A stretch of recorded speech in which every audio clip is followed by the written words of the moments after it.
ഇന്ന് നമുക്ക് എങ്ങനെ അടിപൊളി ഒരു മാംഗോ പൾപ്പ് ഉണ്ടാക്കാൻ നോക്കാം. അപ്പോൾ അതിന് വേണ്ടി ഞാനൊരു 5 പഴുത്ത മാങ്ങ എടുത്തിട്ടുണ്ട് കേട്ടോ.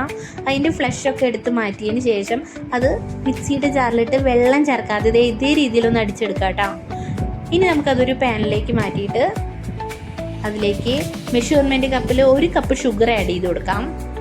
അതുപോലെ 2 ടേബിൾ സ്പൂൺ ചെറുനാരങ്ങ നീര് ആഡ് ചെയ്യാം. ഇതൊക്കെ ചേർത്തതിന് ശേഷം നന്നായിട്ടൊന്ന് മിക്സ് ചെയ്ത് കൊടുക്കാം കേട്ടോ. അതിനുശേഷം ഫ്ലെയിം ഓൺ ആക്കിയിട്ട് അതൊന്ന് ബോയിലായി വരുന്ന വരെ ഒന്ന് വെയിറ്റ് ചെയ്യാം കേട്ടോ. ബോയിലായതിന് ശേഷം വീണ്ടും ഒരു 10 മിനിറ്റും കൂടെ ഒന്ന് തിളപ്പിച്ചെടുക്കണം കേട്ടോ. അതിനുശേഷം നമുക്ക് ഫ്ലെയിം ഓഫ് ചെയ്യാം. ഇനി അത് ചൂടാറി കഴിയുമ്പോൾ നമുക്ക് നല്ല വൃത്തിയുള്ളൊരു കണ്ടെയ്നറിൽ വെള്ളത്തിൻ്റെ നനവൊന്നും ഇല്ലാത്തൊരു കണ്ടെയ്നറിലേക്ക് അത് മാറ്റാം കേട്ടോ. അത് നമുക്ക് ഫ്രിഡ്ജിൽ സൂക്ഷിക്കാം, കുറേ നാൾ കേടുകൂടാതെ ഇരിക്കും കേട്ടോ. പിന്നെ നമ്മൾ പൾപ്പ് എടുക്കുമ്പോൾ നനവുള്ള സ്പൂണ് യൂസ് ചെയ്യാൻ പാടില്ല കേട്ടോ. അപ്പോൾ ഇത് ചൂടാറിയതിന് ശേഷം നമ്മൾ ഒരു കണ്ടെയ്നറിലേക്ക് മാറ്റിയിട്ടുണ്ട് കേട്ടോ.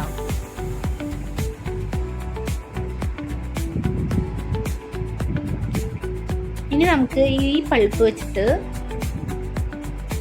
ഒരു ജ്യൂസ് ഉണ്ടാക്കാം കേട്ടോ. അപ്പോൾ അതിന് വേണ്ടിയിട്ട് ഞാൻ ഇതൊരു മിക്സിയുടെ ജാർ എടുക്കുന്നുണ്ട്. അതിലേക്ക് നമുക്ക് ആവശ്യത്തിന് ഉള്ള വെള്ളം ഒഴിക്കുക.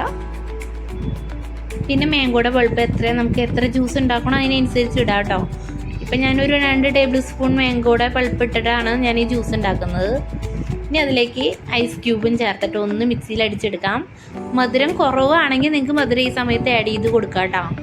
അങ്ങനെ നമ്മുടെ ജ്യൂസ് ഞാനിവിടെ അടിച്ചെടുത്തിട്ടുണ്ട് കേട്ടോ. അടിപൊളി ജ്യൂസായിരുന്നു, നല്ല തിക്കായിട്ടുള്ള ജ്യൂസായിരുന്നു കേട്ടോ.